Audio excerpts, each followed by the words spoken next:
بسم اللہ الرحمن الرحیم۔ السلام علیکم۔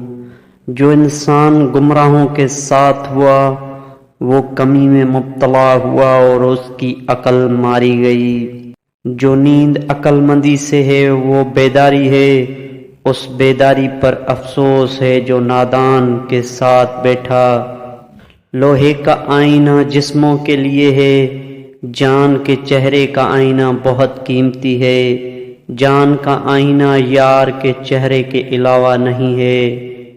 جا کفار کی بھاری پر جا اور بیگانوں کی دلداری پر خاک ڈال۔ بیگانوں کے سر پر تلوار بن، خبردار مکاری نہ کر شیر بن، تاکہ غیرت کی وجہ سے تجھ سے یار نہ کٹ جائیں۔ اگر تو اندھا ہے تو اندھے پر کوئی گناہ نہیں، ورنہ جا صبر کرنا کشادگی کی کنجی ہے۔ ظاہری آنکھ کے پردوں کو داروئے صبر جلا بھی دیتی ہے، شرح صد روح بھی کر دیتی ہے۔ اپنے دل کے آئینے کو صاف کر، جب دل کا آئینہ صاف اور پاک ہو جائے گا تو آب و خاک سے بالا تر نقش دیکھے گا۔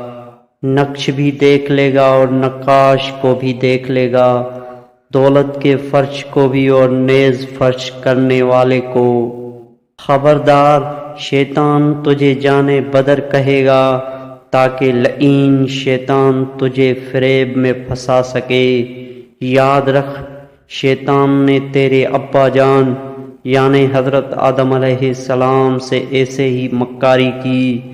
حضرت آدم علیہ السلام کو اس سیاداروں نے ہرا دیا۔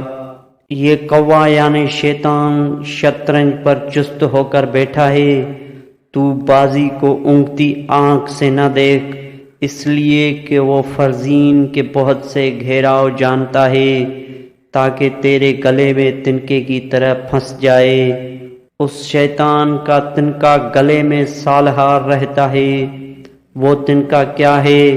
رتبہ اور مال کی محبت۔ بچھو جس گھر میں بچے پیدا کر دے تو سمجھ جائیے بہت جلد گھر میں رزق کی تنگی ہونے والی ہے۔ بہت سی دعائیں جو نقصان اور ہلاکت ہیں، اللہ پاک ان کو کرم کی وجہ سے قبول نہیں کرتا۔ دعا کرنے والا شاکی ہوتا ہے، برا گمان کرتا ہے اور یہ بدگمانی بری ہوتی ہے۔ وہ نہیں سمجھتا کہ اس نے اپنی مصیبت کی دعا کی ہے اور خدا نے کرم کر کے اس کو قبول نہیں کیا۔